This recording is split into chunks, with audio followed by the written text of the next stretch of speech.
আচ্ছা রাহিম, জি স্যার। আচ্ছা বলো তো আমি তোমাকে এটা বুঝাই। এটার ইংলিশ কি হবে? আচ্ছা স্যার, এটার ইংলিশ হবে আই আন্ডারস্ট্যান্ড ইউ। না, না, না হয় নাই। আচ্ছা স্যার, তাহলে কি হবে? ওকে আচ্ছা তাহলে চলো শিখি। ওকে তাহলে চলো শুরু করি। ওকে, সো আমি তোমাকে যেটা জিজ্ঞেস করেছিলাম এটা ছিল একটা পজিটিভ ভার্ব। আমি তোমাকে বোঝাই, এই যে তোমাকে বোঝাই এটা হচ্ছে পজিটিভ ভার্ব। নিজে বোঝা আর বোঝানো, তাহলে বোঝানোটা হচ্ছে একটা positive verb. So positive verb কাকে বলে? যে ভার্ব অন্য কাউকে দিয়ে কাজ করানো বোঝায় তাকে পজিটিভ ভার্ব বলে। যেমন আই মেক হিম স্টাডি, এর অর্থ হচ্ছে আমি তাকে পড়াই। ওকে, সো পজিটিভ ভার্ব গঠনের কয়েকটি নিয়ম রয়েছে।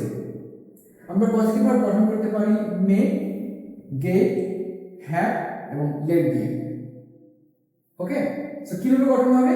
সাবজেক্ট, এরপরে মে অথবা গেট অথবা হ্যাভ অথবা লেট, এরপরে অবজেক্ট এবং ভার্ব, এরপরে এক্সটেনশন দিয়ে এই পজিটিভ ভার্ব গঠন করা হয়। যেমন I make him understand, I make him understand এর অর্থ হচ্ছে আমি তাকে বোঝাই। ওকে, গেট, গেট দিয়ে কি বোঝায়? রাজি করানো বোঝায়। যদি কাউকে কোনো কিছু রাজি করানো হয় সেক্ষেত্রে গেট ইউজ করা হয়। যেমন I got my bike repair, আমি তাকে দিয়ে আমার বাইকটি রিপেয়ার করিয়েছিলাম। হ্যাঁ, হ্যাঁ হচ্ছে কোনো কিছু করিয়ে নিয়ে বোঝায়। যেমন I have him clean the room, আমি তাকে দিয়ে আমার রুমটি ক্লিন করিয়েছিলাম। লেট দিয়ে অনুমতি নেওয়া বোঝায়। যেমন এখানে বলা হচ্ছে my mother let me go outside, আমার মা আমাকে বাইরে যাওয়ার অনুমতি দিয়েছিলেন। Okay, so some common positive verbs. Positive verb আরো একভাবে হয় যেগুলো বাই বর্ন পজিটিভ ভার্ব। এগুলোকে এমনিতেই এগুলো পজিটিভ ভার্ব হিসেবে সবসময় সেন্টেন্সের মধ্যে ব্যবহৃত হয়। এগুলোকে পজিটিভ করতে হয় না। ওকে, সো এই ভার্বগুলো কি? যেমন হচ্ছে teach, feed, seat, rise, walk etcetera, এগুলো হচ্ছে পজিটিভ ভার্ব।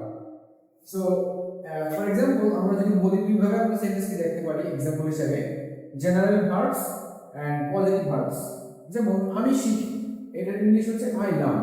কিন্তু আমি যদি বলি আমি শেখাই, তখন কি হবে? তখন হবে আই টিচ, আমি শেখাই। আমি খাই, এটার ইংলিশ হচ্ছে আই ইট।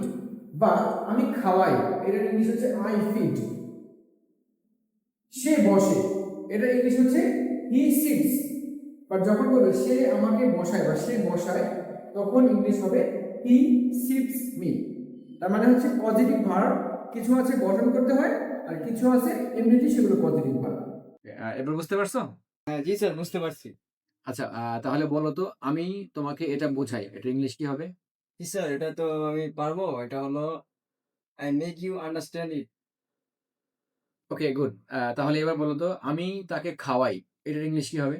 আচ্ছা স্যার, এটা হবে আই ফিড হিম। ওকে হ্যাঁ ঠিক আছে। That's great.